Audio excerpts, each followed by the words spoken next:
Episod të Flasim, e ftuara është një personazh i veçantë, një person që prej shumë kohësh nuk ka dashur të më shikoj me sy, por ka pranuar ftesën dhe me shumë kënaqësi unë uroj mirëseardhjen Alice Taylor.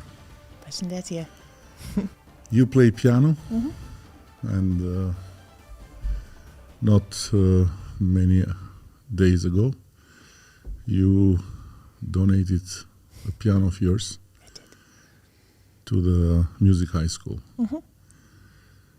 Secondly, what I learned about you is that you went up to 126 kilogram and then you went down to 68 kilogram. No, 81. 81. Okay, so this is a media problem. So tell me about you playing piano, you playing with your weight, and you playing this important part of your life in Albania. It's quite a lot to fit in, but I'll give it a go. So I started playing the violin actually at the age of 4. I'd watched Fantasia, the Disney film, and begged my mum for a violin. And eventually she yielded and bought me one, and I feel terribly sorry for her for those initial years when I was learning. And then after a while I said I wanted to learn the piano as well, and I played up until the age of 16. I stopped because life and travelling and adventures got in the way, and then I picked it up again recently, about a year and a half ago. And I'm trying to get my daughter to play, but it's not going too well. In fact, when I start playing, she'll come running into the room from wherever she is and go, "Mummy, shh," like this. So I have to turn the volume down. And if I start singing as well, it's even worse. She gets even more upset. But I'm not great, but it's something I do to relax, you know. It's sort of meditative for me. Do you recognize yourself in this following quote, which I found by researching in your Instagram? Blondes have more fun. I think so. I've had various hair colours over the years, and I think blonde is probably the most fun. But going on to your second point as well, because I'll lose my train of thought, to do with my weight, and this is something. I'm not gonna let you lose this day. This is something actually. I had some health problems because I'd gained a lot of weight during the pandemic. I had problems with my blood pressure and lots of other things that come with not having a very healthy lifestyle. And the doctor told me you have to walk 5 kilometers every day. And I was like, okay, well, this sounds a bit boring, you know. So I started walking 5 kilometers, and then I thought, why don't I try running a little bit? And I started running. Now, bear in mind, when I was at school, I used to forge letters to get out of doing running. So me running around the lake park was something quite spectacular. And yes, I lost 47 kilos in total. And I get a lot of people messaging me saying, oh, you look so good, you know, you look so slim. How did you get so thin? But about to be healthy and to set a good example for my daughter more than anything. And what is your best recipe you can give to so many girls and women, but also men that wonder about their weight, and then they do try to find shortcuts, pills, diets, all this stuff? They don't work. Diets don't work. They are not sustainable. There's no pill which is going to make you healthy. You have to start by changing your mindset, and you have to be doing it for the right reasons. So that is your health. Because without your health, you have nothing. The weight is a secondary thing. You have to be active. It's good for your mind, for your soul, for your body, for everything. There is no shortcut. You have to make it a part of your life. And I think many of us, we don't put our health as a priority. You know, we don't look at what we eat. We don't make sure we move enough. We don't walk. We get a taxi instead, you know, and this is a mindset that's wrong in our society, I think. So yeah, it's not about being skinny. There's no quick fix. You need to change your whole mentality and put yourself first, because when you do, it will make you a better person in every aspect of your life. And before going to your very open and repeatedly said with a loud voice love about Albania, I want to just touch another quote of yours about the real marriage. I went through this and I found fascinating your tale, and you say that the real families are not just heterosexual, are not just monogamic, are not just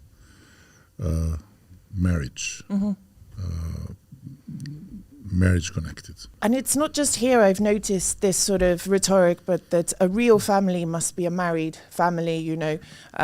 For example, an LGBT couple, they can't get married because marriage is this sacrosanct thing, and only children should only be born into a marriage. But does a marriage guarantee that it's happy, that it's safe, that it is a good environment to raise a child, and that it's healthy for everybody involved? Having a piece of paper, going through a ceremony doesn't automatically mean that that's a safe home, a safe environment for everybody in it. You know, I think it's a lot more complicated than that, you know. It's about the love and respect between two people. It's about providing a safe and nurturing environment. It's about giving each other freedom. It's not about a piece of paper, and that upsets me. I mean, without going into too many details, my parents were married and it wasn't any of those things that it should be, you know, and I've been through situations myself where I've been in situations where it's a family, but on the inside, it's not a safe environment. So I think we do people an injustice when we say that people should just get married and that a child can only be raised by a husband and a wife, for example, because it's really about the individuals and how they work together. And if they don't work together, sometimes it's better not to have a child in that situation. And you had this written reflection on it after a very disturbing experience, I must say, in the bank when you went to ask for a loan. Yes. And when they realized that you had a daughter, but you were not married, they said we don't lend to. We prefer not to lend. We prefer to lend to real families. Yeah. And I said, a real family? You mean if I have a husband? Yes, they're very traditional. The board are very traditional. And I said, so if I was married, but my husband had no income, a terrible credit score, that would be okay. Yes. So it didn't matter the fact that I was earning a good income, had ticked all the boxes, but because me and my daughter were not a real family, that was not considered enough. But despite this episode and I'm sure other episodes, you still are in love with Albania, and you don't make a secret out of it anytime you can. But I want to ask, do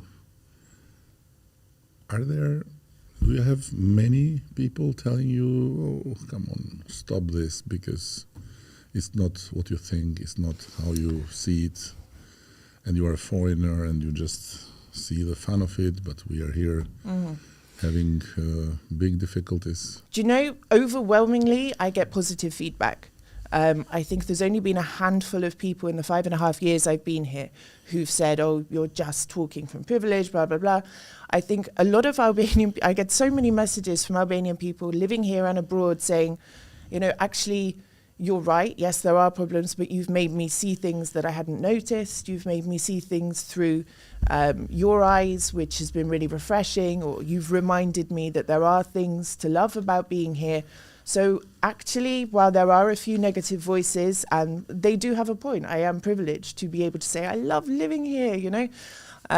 Overwhelmingly, it's been positive, and I get quite touched when people who I know struggle in various ways say, thank you. Like, reading what you've written with such passion has made me feel different about my country, even if only for a second. That's hugely rewarding. And I found through my studies to prepare this podcast that you speak about a great uncle that traveled these lands 150 years ago? 150 years ago. So my mother was researching our family tree, and my great, I'm not sure, she'll probably be quite angry with me for not being exact, uncle, one of 20-something brothers and sisters at the time, was Edward Lear, who is a painter, was a very good painter, and a poet and a writer, and he travelled extensively through Albania. He painted, he wrote, and I actually tried to track down some of the places he'd been to and painted and try and take a photo in,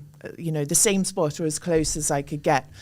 And it's not why I came here. I wasn't sort of trying to be like him, but then when I realised, I thought, I wonder if there's some sort of generational link there, perhaps. But yes. Before going to the toughest part of our conversation, you came here for just a few days, and still you... Longest 3-day holiday ever. Here are, and you say it was meant to be. Yeah. You have very harsh words about the European Union also, although you were, as I understood, totally against Brexit. Yes, I'm pro-EU, pro-Europe, but not always pro-EU.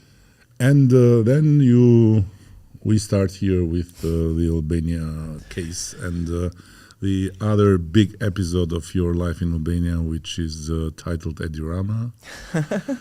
I have gone through your articles, and I would start with a question you make in one of the articles. What exactly has changed, Edi? So I would really want to elaborate this with you, but of course this is maybe not the, we don't have enough space and time, but I would like to ask you, did you see through footages or through materials what Albania was in the beginning of 90s and then the beginning of 2000? I'm sure you did. And if I would ask you, how many years you are now? 5.5. So in these 5.5 years, do you see change? Do you see things changing? And in fact, I'm writing about this at the moment.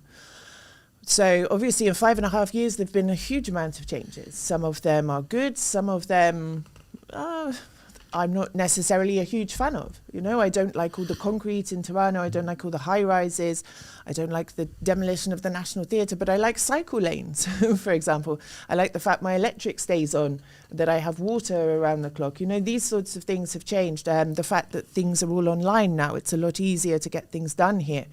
The roads throughout the country are a lot better. Yes, so there have been changes, but of course there are still things that once you live here for a longer time and you immerse yourself more into the society, that you begin to understand and you begin to see. And I think I want to preempt our discussion by saying my criticism, and we've talked about this before, my criticism comes from a place of passion, because when I write an op-ed, I write because I have a strong sense of social justice.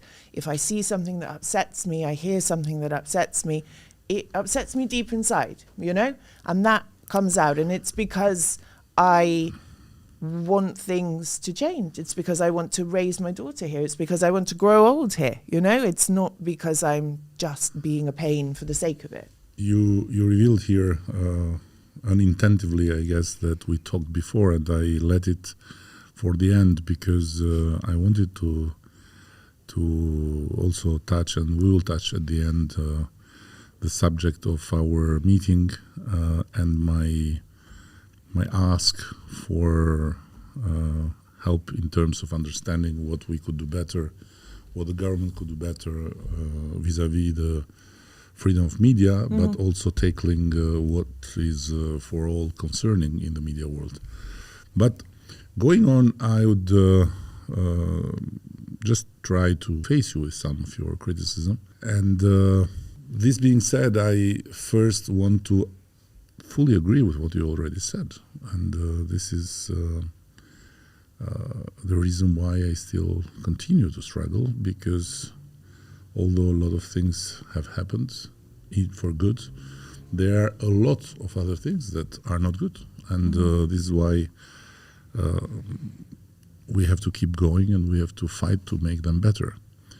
But there are things that I tend to fully disagree with you. For example, you say in one of your writings, which I must admit are very accurate and fact-based, so it's very difficult to get you wrong in facts. Not so difficult to get you wrong in opinion, but opinions are free and legitimate. You say in 2019, hoping 360,699 people left the country, equivalent to 12.4%. Now, I have here the data, and I brought it here because it's important to try and share this data in any occasion that this pops up, that in 2019, the leaving people from the country were 43,835. And on the other hand, it's very important also another dimension that we have them who are leaving, and they are by no doubt more than who are coming, but we have also them who are coming.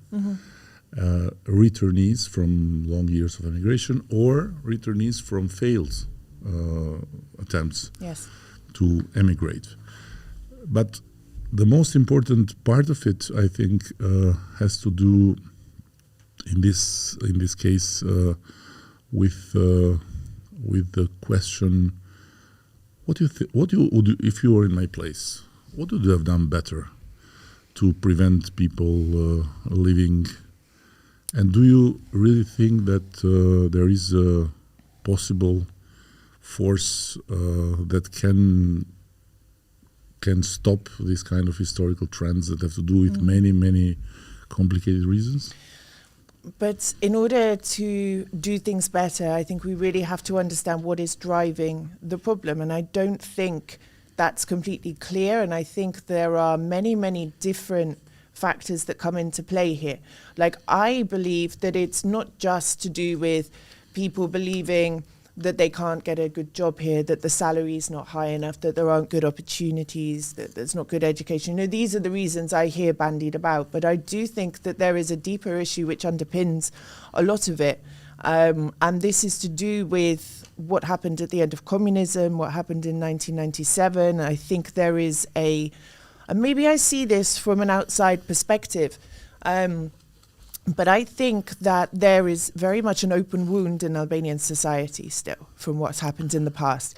And I think that this is, in a way, passed on to younger generations and to the younger people. And I think it leads to a feeling, because there's no real reconciliation, I think this leads to a feeling of people maybe feeling a disconnect with their country, feeling a disillusionment. You know, they listen to their parents who are complaining and they feel this sort of frustration in a way. And I think this is something which, when combined with all the other factors to do with people having a desire to emigrate anyway, but also economic factors, jobs, etc., I think this creates the sort of phenomenon we have in Albania at the moment. But yeah, maybe. I'm not here to contradict you. You are here to contradict me.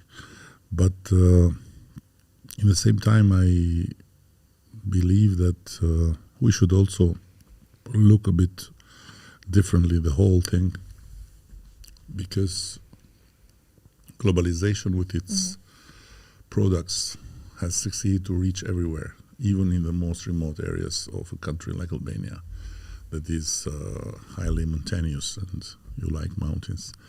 So bringing these products here through all the social media, through all the many channels of communication, and through all this never-ending mass of things that come and challenge completely the reality, which may not be perfect, far from it, but may not also be, and I think it's not, as dark as it looks in comparison with all these shining things that are coming. And so the people are attracted from it, and people want to go where the product is, and people want to try the products, and people have the tendency to say, okay, I'm a 20 years old boy in this village. I don't care how much progress the government or whomever around me is telling me this is happening, because it's nothing there for me vis-a-vis what it can be there for me now in London or in Berlin or elsewhere in the West. And instead of waiting 20, 30, 40 other years, like my parents did, I'm going to go now.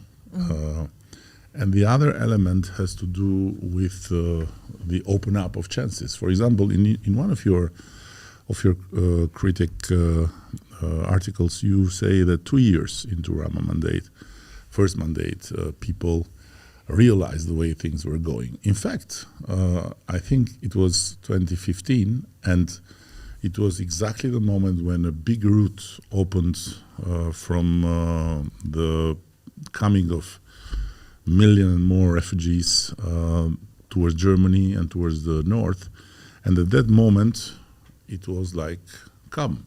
Or the channel, the channel that we'll go to it later, of boats going to Britain.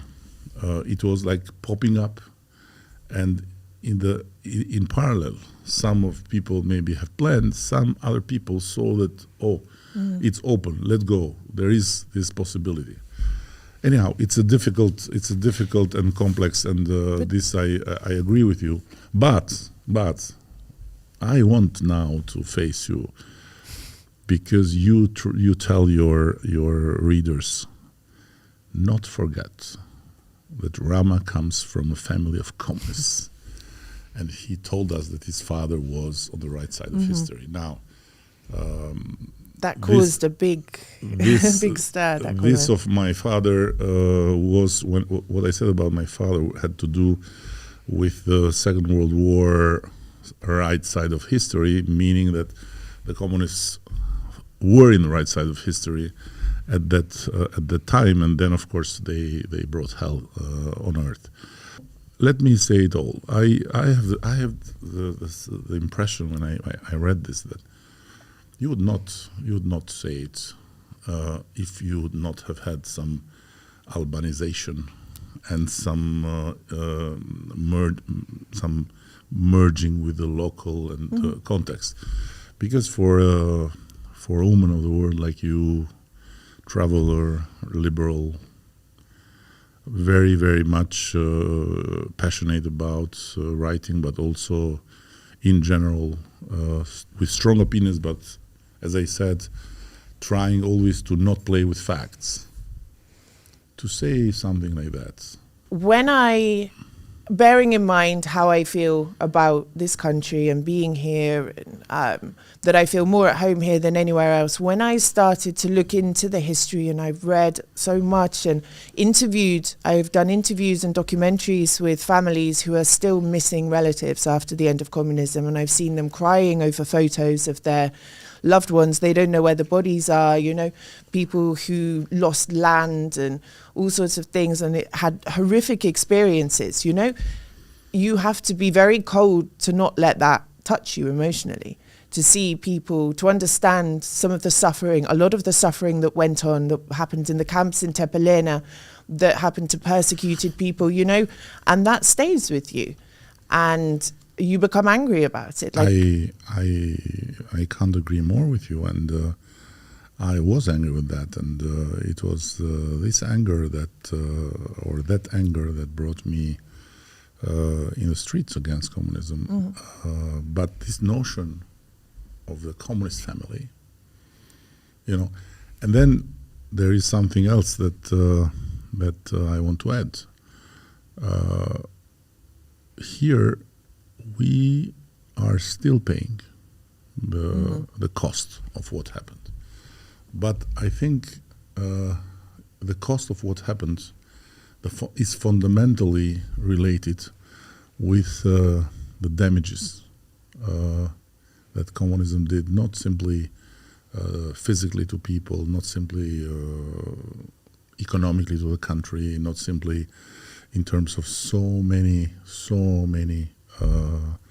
traumatic events like blowing up churches and mosques with dynamite, like stopping access to every kind of art and culture of 20th century and more than that, but also in leaving behind after its fall, a void between two people and or two parties or two sides that are in contest.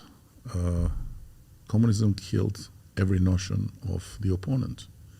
The opponent didn't exist. The idea that someone had the right to be an opponent didn't exist. So you were the enemy, not the opponent.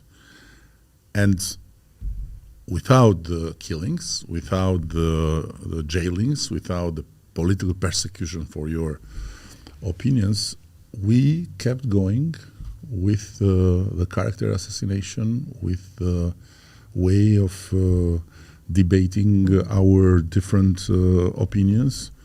That was all the way. Was simply like, and still is in some part of it, like pretense of death, like a pretense of a perpetuity, and this is. But this being said, I'm not going to give you the justification of saying communist family, because everyone is accountable for what he is and or for what she is and everything like that. Now, another topic that apparently you liked but you disliked. There is a permanent pattern in your writings about me and about the government, where even when there are things you like, you immediately start to dislike. The country now leads globally in terms of the number of women in decision-making positions. While on paper this is an excellent accomplishment, I cannot help but wonder if this is nothing more than equality washing. And then you go further, and I'm telling you, I can't agree more with what you say further about the problems of women in the ground, about the reality of difficulties for women and so on. But don't you think that instead of facing this thing like an accomplishment in paper, you could, or one could say, this is great, fine. But I hope very much that this is not simply one-off move, but this is the expression of the awareness that the government has to lead by example, and that these women that come so numerous in the government have to work now to bring it more down in the society, and all together to see more how this thing that when it comes to the top level has materialized can slowly materialize. I think my point was more that it was being sort of celebrated as the most feminist government. You know, look how progressive we are, when actually under the surface, the reality for the average Albanian woman or a woman in a rural area or a young girl is completely different. So to the outside world, people were saying, oh, look at Albania, they've got these women, they must be so progressive. And nobody was really aware of what the situation is and how different it can be for women. And that's where I felt the injustice was. I think it's important to put women in positions within the government. And like I said, that's great. But we have to, there is still a huge amount of work to be done, because these problems are not being solved. Really, they're not. And this, and what we did is exactly the expression of awareness that is a lot of work to be done. This is part of the work to do. And on the other hand, I was very interested in the whole depiction you made of the legislative framework, the legal framework in Albania that about women that ranks very high among many countries. And I absolutely agree that you are right, and we share the same opinion, that this country, not just about women, but in many other fields, in paper is much more progressed, because we have done good laws, we have done reforms that have changed a lot, but the big struggle is implementation. Yes, getting it to trickle down to the judges, the police. You can put everything in the law. You can rank here. You can rank here at number 34. You can beat United States, Switzerland, Japan, Singapore, Bulgaria, and so on. But this is not enough at all when then a woman, single mother goes with her daughter in a bank, which is supposed to be a top level, let alone the police in the street, or in a court, and is told actually he wasn't violent enough. Or in Do you want me to come back when I'm dead? This sort of... Exactly. Then it's very clear that the gap is big. But where you should agree with me is that this move and this kind of moves, putting the quotas, imposing, when I started to lead the Socialist Party, and I started to have discussions about more women participation, I have faced men, not once, but in so many areas, typically peripheric areas of the country, in the Socialist Party meeting, saying to me, "We have no women here." And it was, and they were not lying. They really were not seeing them. Women there were invisible. Yes. So imposing quotas, imposing this new thing in the party that we should have, for every Socialist Party organization, we should have we should have a man and a woman leading. And still today, now I can tell you, it's among us, confidential. Nobody's you are not gonna write about it, that we have not filled all the positions of women. So if we have 5,000 and some few hundred organizations in the country, we don't have the same number of men and the same number of women as we have the number of men leading the organizations. But what's driving that? Is it because their role is at home? Their role is at home. They're being kept at home. Listen, the transformation has been huge, by no doubt. Changing the topic, I want to go to your love of Albania, that you fight for big time, and you have a big love for Tirana, but I'm not gonna stop to Tirana, because don't want you to be involved in any way in any type of election dispute. But did you ever loved England? No. I think so. It was not your first love. No, absolutely not. If I think I've written this somewhere as well. If I think of England, I think of the color grey. If I think of Albania, I think of red, orange, yellow, green, blue. It's just a completely different place for me. England, I never felt like I completely fitted in. I didn't know where I was supposed to fit in society. I wasn't very inspired. I mean, I was as a kid. I was writing poems and things like that, but I never really knew what my purpose was there, So I left. I tried a few other countries along the way. And when I came here, I just felt, I felt something. I felt like I was home. Even now when I travel to Brussels for work, which I do quite often, the first day I'm like, it's nice. It's raining, but it's nice. And then by day 2, I'm like, I kind of want to go home now.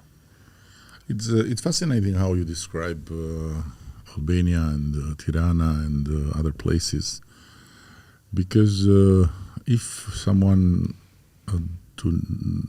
does not go through your description, may fall in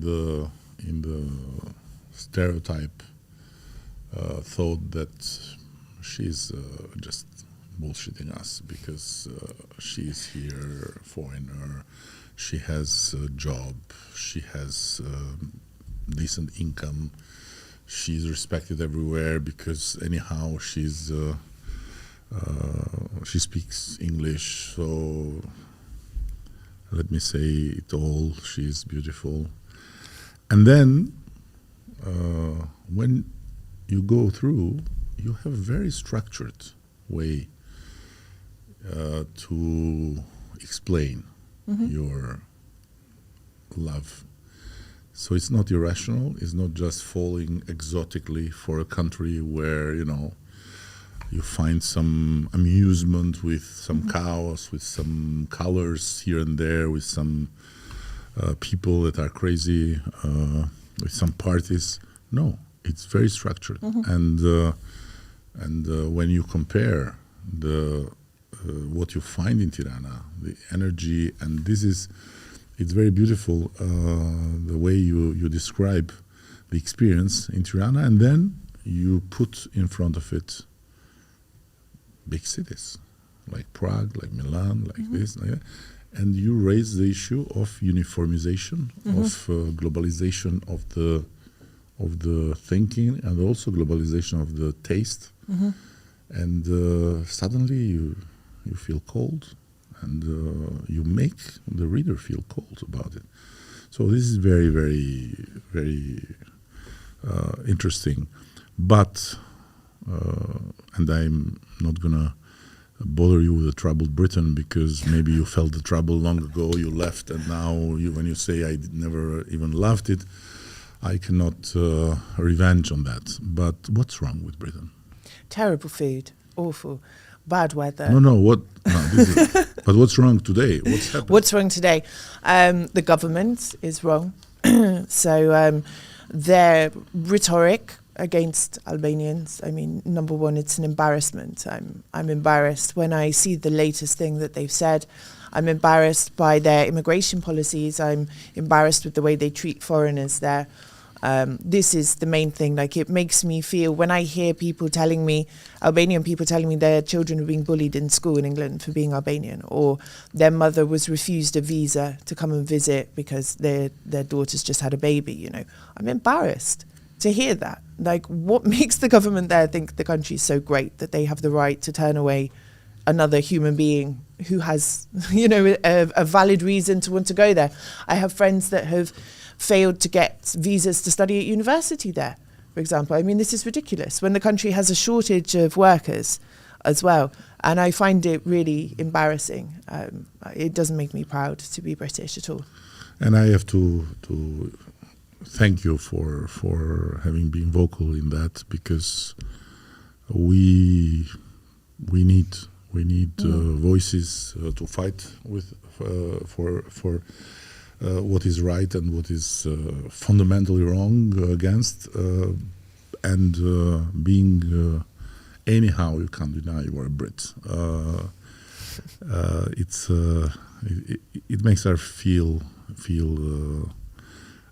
more in a good company, let's say, although you may again criticize me because you want to maybe to say that no, you are just one of us, Albanian, and you fight for your beloved country of adoption, Albania. My last point, Alice, we had a big clash, not me and you personally, but let's say me and the journalists and the media people. And I come back to what you revealed unintendedly in the beginning. I asked you a meeting, and I asked you help to understand. First of all, to introduce myself and to make sure that you have another example that devil is not as black as it looks. And I must say, I had the example. You were not as terrible as I always thought. But without entering in the depth, you are a big advocate of self-regulation. Mm-hmm. But tell me the truth now. Do you think that it's enough in a world that is so much out of control when it comes to unleashing whatever comes in whomever mind, make it a public domain, attack people, bully people, say terrible things about people, make people panic with what different kind of fake news and so on. And it seems that this is what the humans feel more comfortable with, the possibility to just get out everything that they kept in their belly for a long time, and to hide behind anonymity, to use fake profiles, or to just call for the amendment of full freedom and say whatever they want. And on the other hand, what about the victims of it? Because there is no balance in it. That on one hand you are attacked, and on the other hand you cannot react. Or you'll react in the same way, or you'll follow another path. But where it goes. So, do you really believe that the world, especially because of social media, because of this totally out of control information, is going in the right direction, and just some self-regulation will fix it? So, firstly as well, I completely understand your point about people attacking and fake news, because as I'm sure you know, I was attacked very badly in the media here in 2019. I nearly lost my daughter because of the stress. I was hospitalized. I was pregnant at the time. So I've been on the receiving end to the point it put my life in danger, and hers. So I know very well. But I think, and you mentioned human nature, and I think there is no way that we can control the media and social media. We cannot. It's because it's constantly evolving, it's constantly changing. We now have this whole AI thing that's sort of coming up. We're never going to be able to rein it in completely unless you go full authoritarian on it in the way that Russia perhaps does, or China, which is not something that you can do or should be done, and it doesn't work anyway. We cannot control it. So if you cannot control it from the outside, how can you try and improve the situation from inside? You can do self-regulation. You can educate the readers, the people, on how to understand what is fake news, what is disinformation, what is attacks, how to push them more towards reliable reporting. But this is a losing battle that we face as consumers of news, that we face as journalists, and you as a government will face as well. I don't think you can ever rein it in. But what can be done is pushing things like self-regulation. I think state interference is problematic in any country. And I think that there are already legal sort of procedures in place to deal with defamation and things like that. But I think in any country, the state intervening too much is problematic. Because whatever law you put into place, that law will always have some way that it can be used to censor, to intimidate. It can be used in a negative way, even if that's not the intention, the initial intention behind it. And that's what I think. So maybe it's a slightly negative perspective that we're never going to be able to control it, because it's going to keep developing. People will always find new ways to continue doing this. But there is a okay. This is an explanation that I understand, but I think it's very fatalistic, because this derive of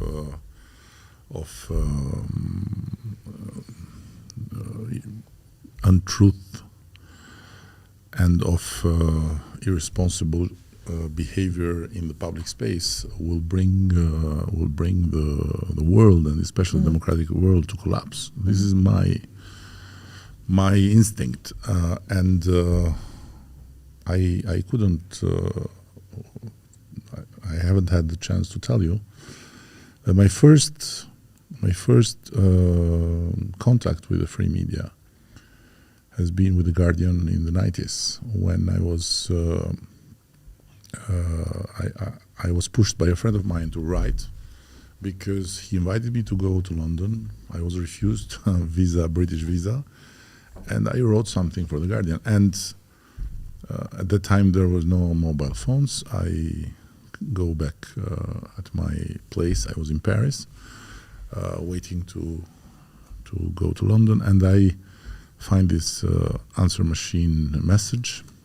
Mr. Rama, we need to talk because we have to discuss about the title and a few little changes in your article. It was very late, I couldn't call. And I thought the day after it was published, and I bought The Guardian, it was not published. And then I called, and I was anxious because it was my first time. I couldn't even believe that I would publish in an international newspaper, and I thought maybe it was something terribly wrong. And the lady said, "No, we couldn't publish without checking with you." And there were very minor changes. A few months ago, the experience with The Guardian was completely different. They sent an article full of inaccuracies, to say it mildly.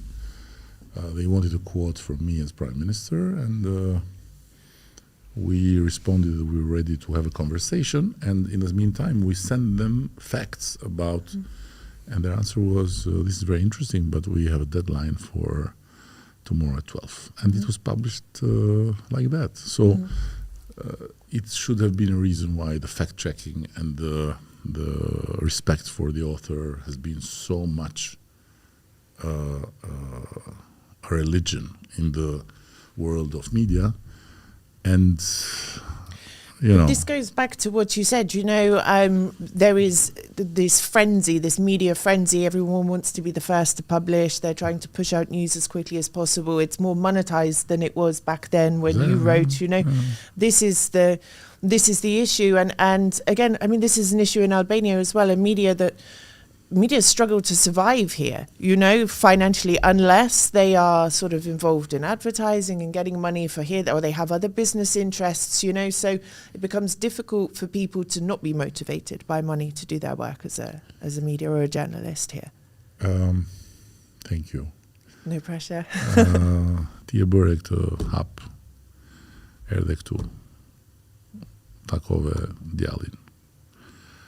Dhe unë jam shumë mirënjohës dhe falenderus.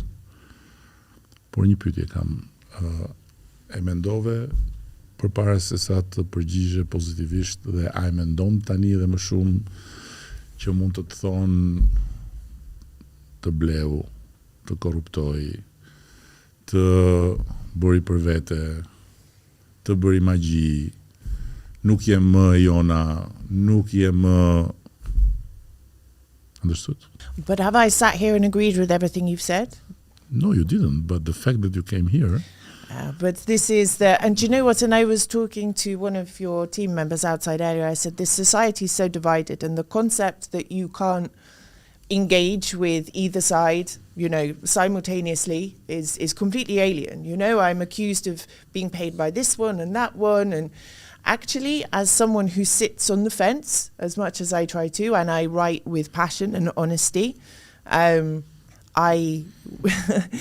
reserve the right to come and speak to you or to speak to whoever.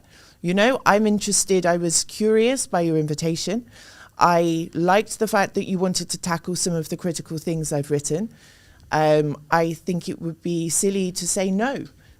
I don't see it as me sitting here going, "Oh yes, you're completely right. Everything you've done is wonderful." That's not what I'm doing. No. But people will criticize everything anyway. When I interviewed you in December, everyone said, "Oh, she's been bought by the Socialist Party." When I interviewed Berisha a week later, "Oh, she's been bought by Berisha." You can't win either way. The concept that I might be in between the two, or have my own independent mind, or am not motivated by money or politics, is alien to a lot of people, but that's their problem, not mine. Kjo ishte Alice Taylor, një britanike që ka adoptuar Shqipërinë si adheun e vet të dashur. Dhe ky ishte takimi ynë, i cili shpresoj të ketë provuar se djalli nuk është aq i zi sa duket.